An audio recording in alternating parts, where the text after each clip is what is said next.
Hey, what's up and welcome back everyone to another video. In today's video, we're going to be talking about DMZ, this looter shooter raid style FPS that everyone has been talking about leading up to the launch of Warzone 2 on November 16th.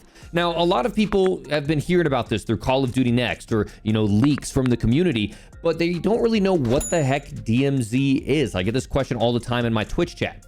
Well, some people have tried to compare it to Escape from Tarkov, which honestly, that game not only requires a state-of-the-art PC to run, but it also requires like full-grade medical knowledge and gunsmith knowledge because it's just unbelievably complicated. There's a better option that you need to look into and you should be checking out to prepare for DMZ, and it's a free-to-play game called the Cycle Frontier. And what we're going to do today is we're going to play through some of the Cycle Frontier, but I'm going to use it to show you the mechanics that you should expect to come in Call of Duty DMZ. Now, I'll be honest, this game is incredible to play. Runs like a dream. It's a heck of a lot easier to understand than Escape from Tarkov. And full disclosure, they sponsored this video. But the only reason I took the sponsorship is because I knew, one, I've seen people playing the game like Shroud who are having a good time on it. But two, I think it's going to be really valuable as a tool to talk about what we can expect to see in DMZ. So if you guys want to play this game, it is free to play, runs like a dream. You can download it on Steam, link in the pinned comment and the description. Huge thank you for them to sponsoring for today's video. But let's get into what exactly is the Cycle Frontier. What do we expect to see in DMZ in over a month's time? Well, this is a looter shooter, or it is a survival FPS, okay? Some people call it a looter shooter, PvE, PvP. What does all this mean? You are going into a map and your goal is different than everyone else. It's not a battle royale where one man survives. These servers are up for 6 hours at a time. So you can play in an individual server state for 6 hours doing anything you want, whether it's mining to get crafting materials, whether it's accomplishing PvE objectives, and we'll talk about that, going around killing certain enemies, collecting loot, discovering strongholds, or you can hunt other players. And you're going to see some clips at the end of today's video of me hunting down some other players and getting in some really cool gunfights. So let's talk about what exactly this looks like in the Cycle Frontier. So here we are inside of the Cycle Frontier's station. You'll actually end up there where it says arrivals, and this is kind of the player hub. This is where you can end up to really get locked in before you go into individual raids, which you'll deploy in here. Okay, so how does this game actually work? You can go into the shop, or you can get things from previous raids, as you'll see here, and you can start to stack up items and weapons. You can sell stuff, you can buy stuff. And the way it works is you can buy ammo, weapons, armor, consumables, tools, and then also attachments to build your meta loadouts, because we all love that. And it ends up looking like this. So you can see here I have my stash. Inside of this, I have a backpack, and you can have different levels of backpacks. You can see here I have a heavy backpack, a purple backpack, which allows me to carry 350 capacity. Every item that I bring into raid is going to have a certain weight to it, okay? Whether it's armor, whether it's heals, or whether it's guns. You can see I got this blue gun. I'm not supposed to have access to blue guns yet, but I did take down another player while I was in a raid. I'll show that clip at the very end.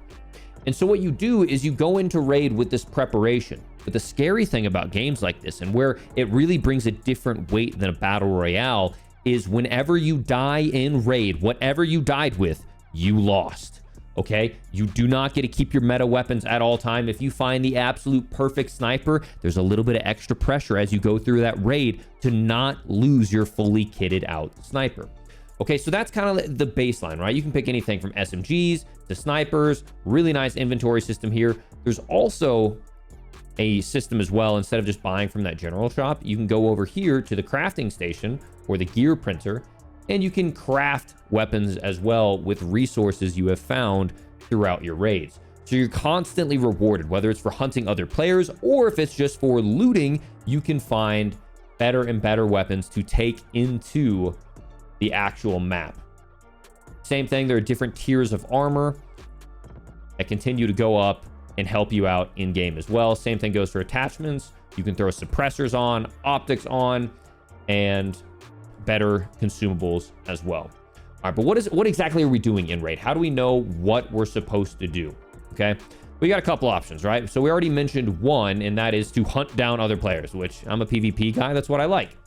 As you can see here, there is other players walking around in this player hub. You can also check out what are called factions, and these factions are going to give us jobs or campaigns that we can knock out as we go through the map. Okay, so we can go up here, we can talk to this ICA jobs, and you'll see both jobs and campaigns. The jobs, we have to upgrade our level in order to get access to, but the campaigns, pretty basic stuff like let's track down some specific type of metal alloys, deliver circuit boards, etc.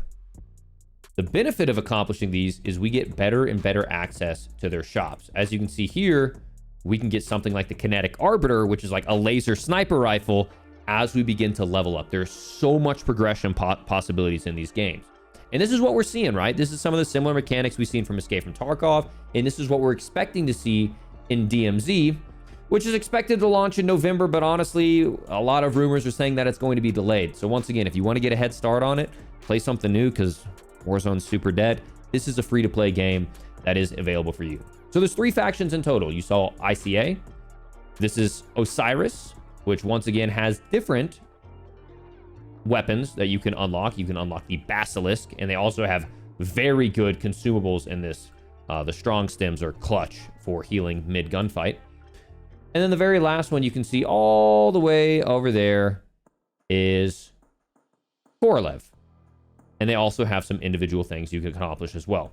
It seems like a lot of stuff is coming at you at once. There's a lot of information. There's a lot of depth to this game. If at any point you feel like you're lost, it's nice. You can just go in here and talk to Badum or Badum, and he will kind of like give you some information. He's kind of your guide, and they actually have a really great community on this game on YouTube as well. So we go into raid. We have all this gear that we bring with us. We're going to accomplish some of these objectives that they give us from the ICA and the other 2 factions, Korolev and I'm drawing a blank, Osiris. And then we go in with the loot. It's a high risk, high reward. The better loot that we bring in, the more likely we are to win those gunfights. But if we lose, it's going to hurt just a little bit. But there's also some other cool mechanics. So you can go here into the Den residence, and this is your own individual residence. Okay, this is similar to the safe house mechanic from Escape from Tarkov. And what you can go into here is you can build generators. And these generators can either build you currency, which you use to upgrade your weapons, or it can also give you supply crate upgrades. We'll talk about supply crate upgrades here in a second. It can also help you increase your overall stash size, which is really useful as you continue to bring back more items. And it can help you bring your safe pocket. What the safe pocket is this little stash down here. Okay, you can see we have 126 out of 350. But let's say I find a really awesome, legendary piece of loot. What I could do is I can throw that into my safe pocket. Unfortunately, this weighs 10 weight, and my safe pocket is only upgraded to 7, so I couldn't carry it. But if I wanted to carry something like this, if I die in raid, I may lose all of this, but I keep something really special in my safe pocket no matter what. Now, some really cool mechanics that they added to this game. We do have supply crates, right? So you can continue to collect supply crates. Like, I just got a whole bunch of free stuff. We can upgrade those to where I'll get better and better and better loot. All of this is gray stuff, which isn't too good, but it's free stuff. Can't complain. I can sell it for more cash. We can also get Twitch drops if you're synced with your Twitch. We can also get special deliveries. Okay, this one is really special. Okay. There are cheaters in any online video game, and the Cycle Frontier has their own anti-cheat system that works exceptionally well. I haven't ran into any cheaters in my 5 hours of gameplay, but if you do end up dying to a cheater and that cheater is banned, rather than all of your weapons just gone like they normally would be in a survival shooter like this is, it will actually return all of that loot to you, which I think is a really cool mechanic. They're constantly tracking what was lost in raid, and if the player that killed you was deemed to be a cheater, boom, you get all of that loot back. Now, the very last thing that you'll see here behind my face cam is insurance package. Okay, for insurance package, you'll see I'll hit collect, and all of a sudden I got back a sniper, a PDW, personal defense weapon, and some crypto marks. Let's talk about what exactly that is.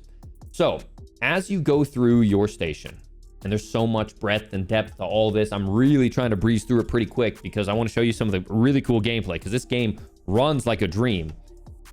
When you go to set up for a raid, you can deploy to Fortuna. There's currently 3 maps: Bright Sands, Crescent Falls, and their newest map, which is Theris Island. That was just released in the most recent season update.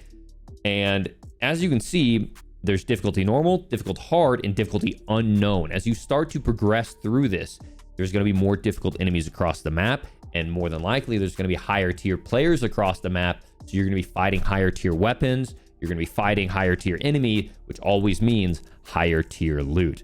Nice little bonus point is there is proximity chat. So you can talk to people as you're going through raids and kind of like either team up with them to take down maybe like a PvE boss, or talk some crap as they're camping down a hallway or something.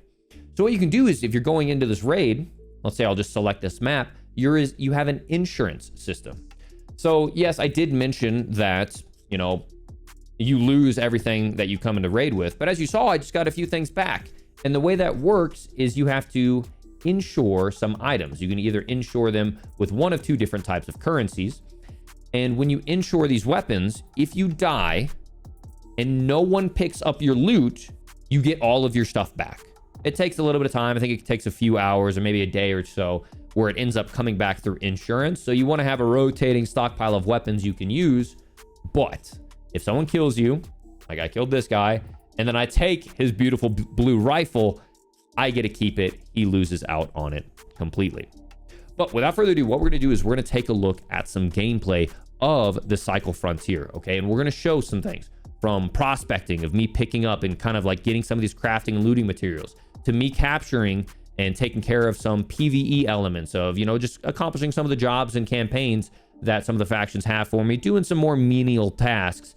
And then you're going to show me hunting down some higher level and more experienced players in my first, I'm talking 1 HP 1v1 gunfight. That was a lot of fun as I roll through. But without further ado, we're going to get involved in the Cycle Frontier. You're going to see some gameplay from me today. Hope you guys enjoyed this video. Make sure to drop a like on it. If you have any questions about DMZ, because I'm going to be doing a lot of DMZ content in the future, make sure to let me know down below. If you've played this before and you want to vouch for it, because I had a lot of people in my stream vouching for it. There's a really robust community on this. Vouch for it down below. Let people know what you think, because this is a new style of game. Escape from Tarkov, Hunt Showdown, and this is kind of the most, I don't want to say simplified, because there's so much depth, but accessible in terms of performance, because it runs very well. I'm on ultra settings across the board. I'm steady over 200 FPS. And complexity, I think it's very, very accessible as well. So hope you guys enjoy the rest of today's gameplay. You're going to see me getting involved in the Cycle Frontier. Huge shout out again to them for sponsoring today's video, and I will see you on the next one. Peace.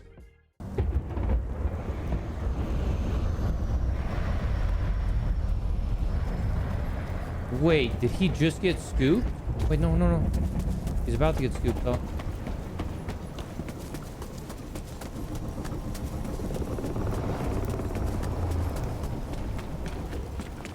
No, it's so far away. I don't think I'm gonna get there in time.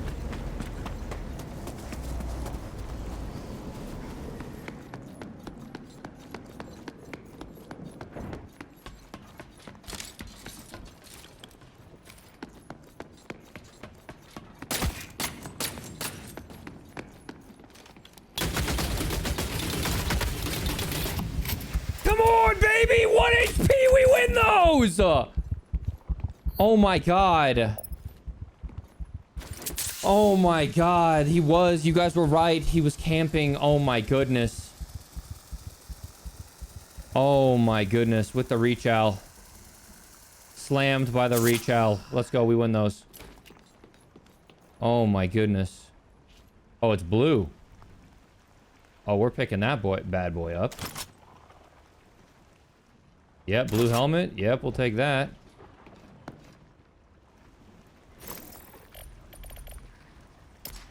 Medical supplies. Multi-tool. Oh, you got the green stemmies?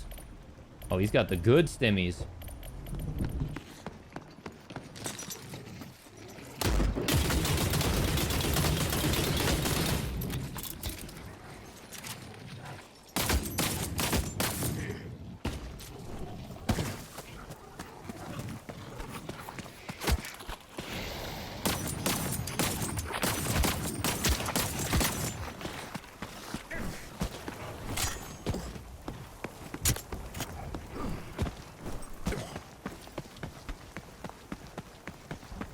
Did I kill him?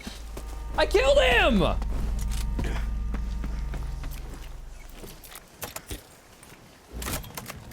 We are frying, boys. And I'm gonna go to extract.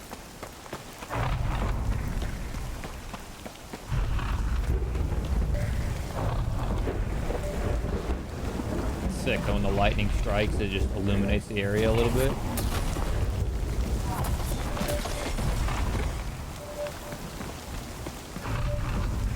Back now available. All that ish in.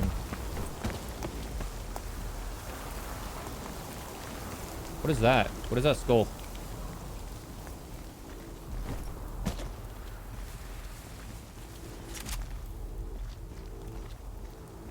Crazy how much the mood changes just by that.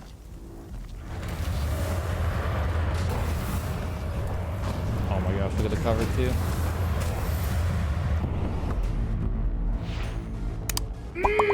That was a fun raid. We went crazy. 55,000 loot value. We went crazy there.